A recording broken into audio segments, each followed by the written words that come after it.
नोकरी करायला आलो आणि नोकरी करायला आल्यानंतर मला आंबा समजला नाही अजून, कारण तो कुणाच्या मुठीतच आला नाही म्हणून तो अजून नाही समजला. पण एवढं सांगता येईल की त्यातलं तंत्रज्ञान प्रत्येक वर्षी ऐकून ऐकून ऐकून, जसं महेश गोखले आता माझ्यापेक्षा चांगलं बोलू शकतात, पण जे काही तांत्रिक ज्ञान आहे ते तुम्हाला अवगत करणं गरजेचं आहे. मित्रांनो, देवगड तालुक्यामध्ये एकूण 12,951 हेक्टर क्षेत्र हे आंबा पिकाखाली आहे.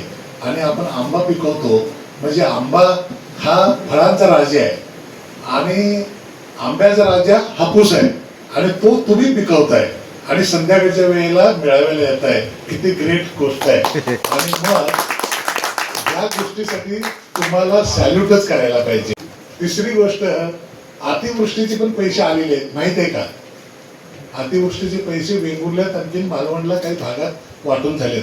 सांगण्याचा उद्देश एकच, इन्शुरन्स मुळे सुद्धा चांगले पैसे आता मिळत आहेत. आणि मी सांगतोय ते सगळं तंतोतंत खरं सांगतोय, कुठल्याही गोष्टी अशा आभाशीपणाच्या नाही आहेत, त्या ज्या सत्य आहेत त्याच आहेत.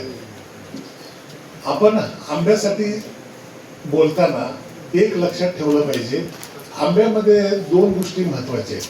मी ज्या अनुभवल्या आणि ज्या मला कळाल्या त्या, एक, आपल्याकडची जी आंबा बाग आहे ती आपण लावलेली नाही आहे, आपल्या आजोबांनी किंवा आपल्या वडिलांनी लावलेली आहे.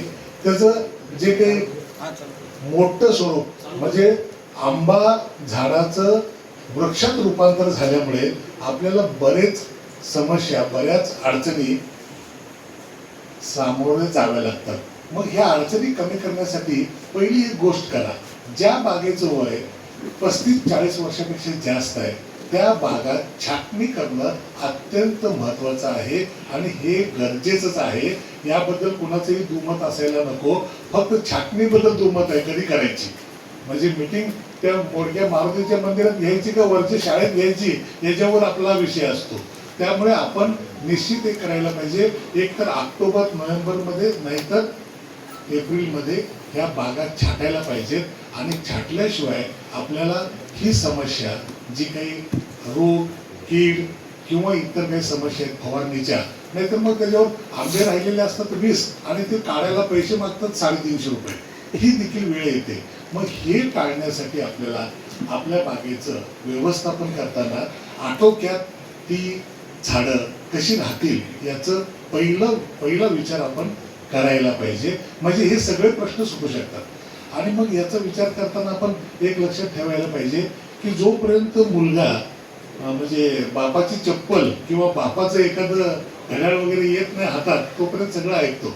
आणि ज्या वेळेला बापाची चप्पल घातल्यावर त्याला समजतं आता ही चप्पल मला येऊ शकते, मग तो ऐकत नाही, कारण त्याला समजतं आता बाप आपल्यापेक्षा थोडासा नजरेत त्याच्या कमी झालेला आहे, म्हणजेच त्या झाडाप्रमाणे झालंय.